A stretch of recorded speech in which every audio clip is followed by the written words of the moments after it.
একদিকে রয়েছে ডক্টর মোহাম্মদ ইউনূস, যিনি হচ্ছেন বাংলাদেশের অন্তর্বর্তীকালীন সরকারের প্রধান এবং তিনি বাংলাদেশের মানুষের কাছে অত্যন্ত জনপ্রিয় এবং তার জনপ্রিয়তার কারণে তার শত্রুর অভাব নেই। অন্যদিকে রয়েছে ডক্টর মিজানুর রহমান আজহারী। তিনি হচ্ছেন বাংলাদেশের সবচেয়ে জনপ্রিয় ইসলামিক বক্তা। জনপ্রিয়তার দিক থেকে ডক্টর মোহাম্মদ ইউনূস এবং মিজানুর রহমান আজহারী একে অপরকে টক্কর দেয়। আজকের এই ভিডিওতে আমরা তুলনা করে দেখব যে ডক্টর মোহাম্মদ ইউনূস সেরা নাকি মিজানুর রহমান আজহারী সেরা, কার সম্পদের পরিমাণ কত এবং কে কি গাড়ি ব্যবহার করে, এর পাশাপাশি কার লাইফস্টাইল কেমন। আজকের ভিডিওটি অনেক ইন্টারেস্টিং হতে চলেছে, তো ভিডিওটি পুরো দেখতে থাকুন।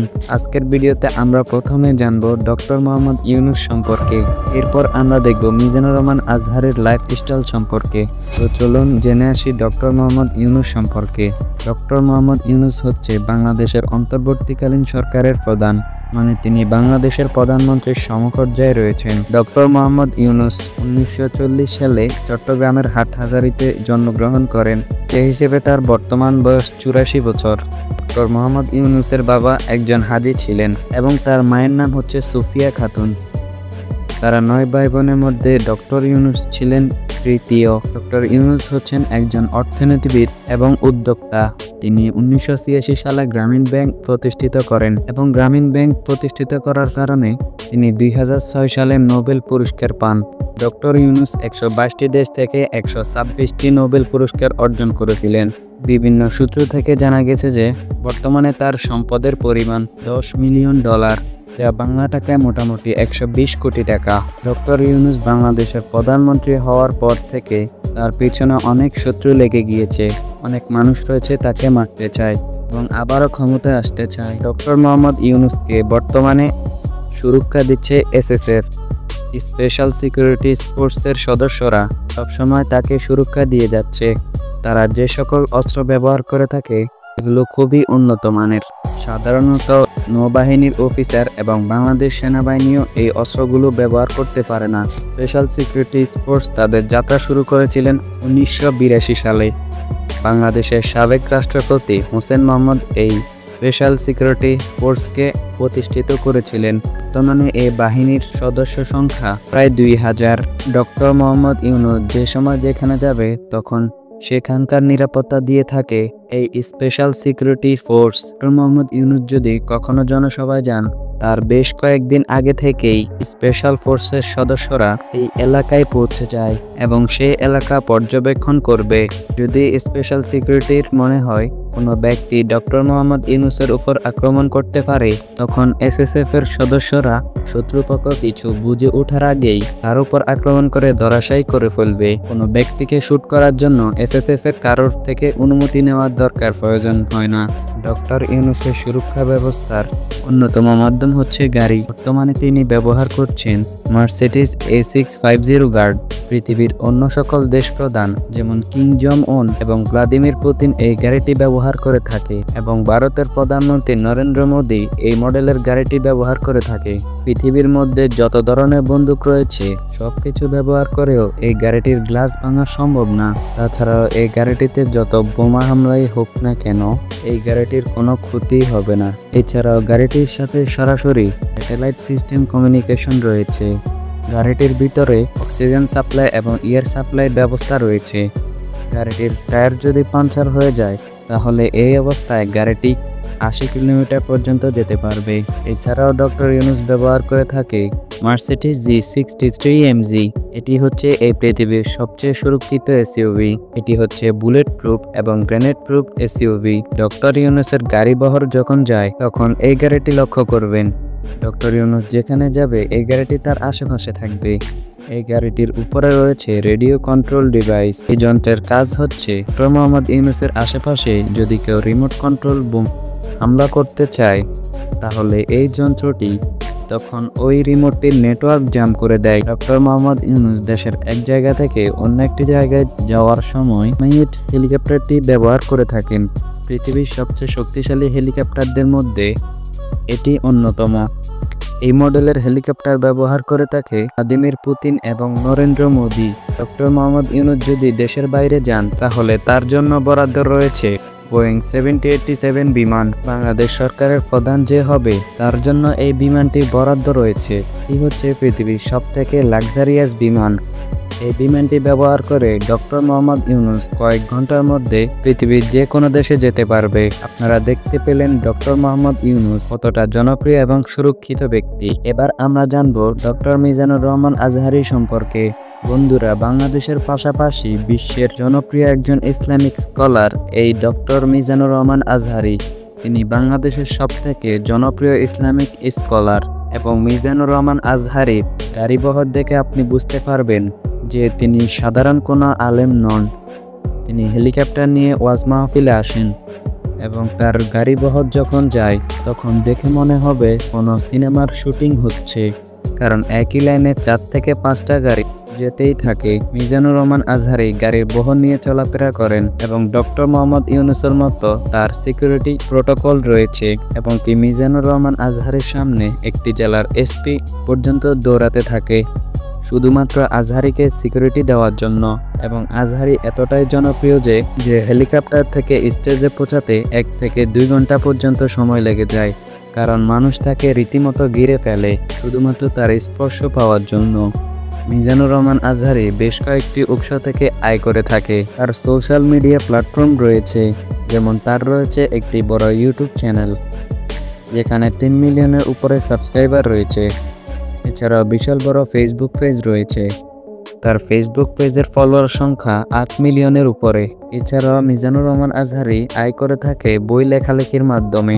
তার জনপ্রিয় কিছু বই বাজারে রয়েছে, তার মধ্যে রয়েছে মেসেজ, এর পাশাপাশি রয়েছে আহ্বান। তার বইগুলো বাজারে অত্যন্ত জনপ্রিয়। এছাড়াও মিজানুর রহমান আজহারী তার জীবনের সেরা পরিশ্রম দিয়ে এক নজরে কোরআন প্রকাশিত করেছে। এছাড়াও তিনি বিভিন্ন ওয়াজ মাহফিলে ভালো রকমের অ্যামাউন্ট চার্জ করে থাকেন। যেহেতু তিনি বাংলাদেশের সবথেকে সেরা ইসলামিক স্কলার, তাই তার ওয়াজ মাহফিলের চার্জ বেশি হবে, এটাই স্বাভাবিক। আর এই উৎসগুলো হচ্ছে আজহারীর হালাল ইনকামের উৎস, তবে তার অ্যাকচুয়াল সম্পদের পরিমাণ কত তা এখনও জানা যায়নি। আমি অনলাইনে এই বিষয়ে অনেক ঘাটাঘাটি করেছি, কিন্তু অ্যাকচুয়াল সম্পদের পরিমাণ জানতে পারিনি। বন্ধুরা, শুধুমাত্র 2019 সালে মিজানুর রহমান আজহারী 15,000 ওয়াজ মাহফিলের দাওয়াত পেয়েছিলেন। যেখানে একজন বক্তা 5 থেকে 10টি ওয়াজ মাহফিলের দাওয়াত পায় না, সেখানে আজহারী 15,000 ওয়াজ মাহফিলের দাওয়াত পেয়েছে, এবং সেটিও 1 বছরে। এই একটি কথার মাধ্যমে আপনি বুঝতে পেরেছেন আজহারী বাংলাদেশে কতটা জনপ্রিয়। তিনি বাংলাদেশে এতটাই পপুলার যে তার একটি ওয়াজ মাহফিলের জন্য রীতিমতো শিডিউল মেনটেন করতে হয়। বাংলাদেশে বলতে গেলে তার 0 হেটার্স রয়েছে। আজহারী যেমন বাংলাদেশে সুবাসী, ঠিক তেমনি ইংরেজি ও আরবিতেও দক্ষ। তো যাই হোক, তার সম্পূর্ণ নাম হচ্ছে ডক্টর মিজানুর রহমান। তবে তিনি মিশরের আজহার বিশ্ববিদ্যালয় থেকে পড়াশোনা করার কারণে তার নামের সাথে আজহারী যুক্ত করা হয়েছে। তবে বেশিরভাগ মানুষই তাকে মিজানুর বলে ডাকে। তিনি জন্মগ্রহণ করেছিলেন 1990 সালে। তো সেই হিসাবে বর্তমানে তার বয়স 35 বছর। তো যাই হোক, তার পেশা হচ্ছে তিনি একজন ইসলামিক বক্তা, এর পাশাপাশি প্রচারক এবং ধর্ম গবেষক, এবং তিনি জন্মগ্রহণ করেছিলেন ঢাকার ডেমরাতে। তবে তার গ্রামের বাসা হচ্ছে কুমিল্লাতে। বর্তমানে তিনি বিবাহিত। 2017 সালের দিকে তিনি বিবাহ বন্ধনে আবদ্ধ হন। তবে আজহারীর কতজন সন্তান রয়েছে এ নিয়ে বিতর্ক রয়েছে। তবে অনলাইনে দেখা গিয়েছে তার মেয়ের সাথে তার ছবি রয়েছে। বর্তমানে তিনি বাংলাদেশে ওয়াজ মাহফিলে দাপিয়ে বেড়াচ্ছেন। তার একটি মাহফিলে 25 থেকে 30 লক্ষ মানুষ হয়, যেমন মুসলিমদের হজে বের হয়ে থাকে। বন্ধুরা, আজহারী ছোটবেলা থেকে অনেক বুদ্ধিমান ছিলেন। আমাদের প্রতিবেশী দেশকে বলতে চাই, আমাদের দেশ নিয়ে আপনাদের ভাবার দরকার নাই। নিজের চরকায় তেল দেন, নিজের দেশ নিয়ে ভাবেন। 2004 সালে দাখিল বা আমরা যেটাকে এসএসসি বলে থাকি, সে পরীক্ষাতে আজহারী জিপিএ 5 অর্জন করেছিলেন এবং 2006 সালে তিনি কামিল পাশ করেন এবং সেই পরীক্ষাতে আজহারী গোল্ডেন পেয়েছিলেন। এই পরীক্ষায় গোল্ডেন জিপিএ 5 পেয়ে আজহারী মাদ্রাসা শিক্ষা বোর্ডে ট্যালেন্টের জায়গা করে নিয়েছে।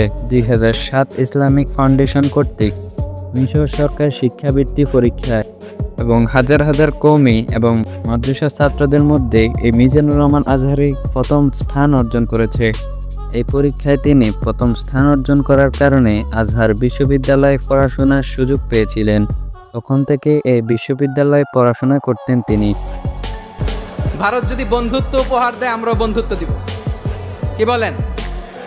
তারা যদি বন্ধুসুলভ আচরণ করে, আমরাও বন্ধুত্ব উপহার দেব। কারণ আমাদের পররাষ্ট্র নীতি হচ্ছে সবার সাথে বন্ধুত্ব, কারোর সাথে বৈরিতা নয়। আলহামদুলিল্লাহ বলেন। এই বিশ্ববিদ্যালয়ের তাফসির এবং কোরআন ডিপার্টমেন্টে 2012 সালে 80% সিজিপি নিয়ে আজহারি অনার্সে ডিগ্রি লাভ করে এবং 5 বছর পড়াশোনার পর মালয়েশিয়ার ইন্টারন্যাশনাল ইসলামিক ইউনিভার্সিটি থেকে পোস্ট গ্র্যাজুয়েশন বা মাস্টার্স করেন।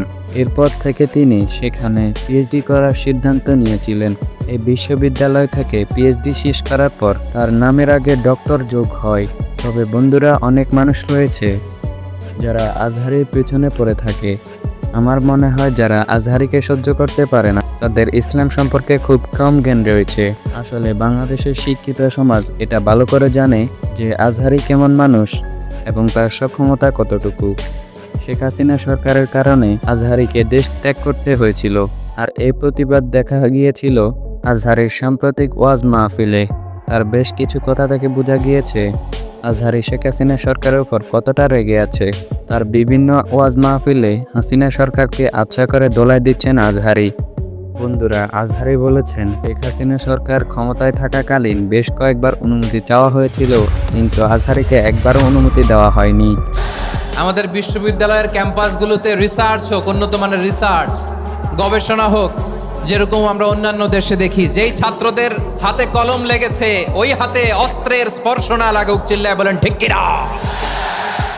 বন্ধুরা, একটি ইন্টারেস্টিং ফ্যাক্ট হচ্ছে আজহারি যখন ইউটিউব চ্যানেল খুলেছিলেন তখন বিশ্ব রেকর্ড করে ফেলেছিলেন।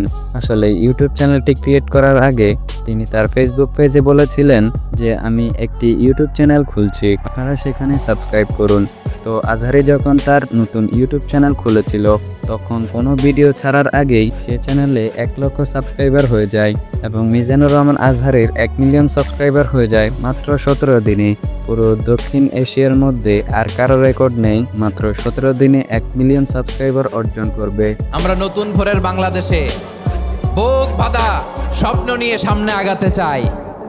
এখানে এক রাজনৈতিক দল আর এক রাজনৈতিক দলকে শ্রদ্ধা করবে, সম্মান করবে, এমন নেতা আমরা চাই যেই নেতা অসুস্থ হলে আমরা গোটা দেশের জনগণ জায়নামাজ বিছিয়ে মুনাজাতে চোখের পানি ছেড়ে আমার নেতার জন্য কান্না করবো। চিল্লায় বলেন ঠিক কিনা? মিজানুর রহমান আজহারির পরে আছে সালমান খান। সালমান খান 1 মিলিয়ন সাবস্ক্রাইবার অর্জন করেছিল মাত্র 21 দিনের মাথায়, আর জনপ্রিয় Islamic scholar doctor Mizanur Rahman Azhari মাত্র 17 দিনে 1 মিলিয়ন সাবস্ক্রাইবার অর্জন করেছে। এরকম রেকর্ড বাংলাদেশে আর কেউ করতে পারবে বলে আমার মনে হয় না। আজহারি তার এই ইউটিউব চ্যানেলের মাধ্যমে ইসলামের সঠিক বিষয়গুলো তুলে ধরছেন। মিজানুর রহমান আজহারি চাচ্ছে বাংলাদেশের প্রতিটি মানুষকে ইসলামের সঠিক শিক্ষা প্রদান করতে এবং সুন্দর সমাজ গড়তে, যেখানে মানুষ সুশৃঙ্খলভাবে বসবাস করবে। রিসেন্টলি দেখবেন এই শান্ত শিষ্ট ইসলাম প্রিয় শান্তিপ্রিয় মুসলিমদেরকে উস্কানি দেয়া হচ্ছে, উত্তেজিত করার জন্য আমার নবীকে গালি দেয়া হচ্ছে। আরশের অধিপতি আল্লাহ রাব্বুল ইজ্জাতের নামে এমন অশ্লীল শব্দ ব্যবহার করা হচ্ছে যেগুলো মুখে তোলা আমাদের পক্ষে সম্ভব না। তো মিজানুর রহমান আজহারি এবং ডক্টর মোহাম্মদ ইউনূসের মধ্যে কে সেরা তা আপনারা কমেন্ট করে জানান। সো বন্ধুরা, ভিডিওটি কেমন লেগেছে তা অবশ্যই আমাদের কমেন্ট বক্সে জানিয়ে যাবেন। সো বন্ধুরা, আজকে এ পর্যন্ত। সবাই ভালো থাকবেন। আল্লাহ হাফেজ।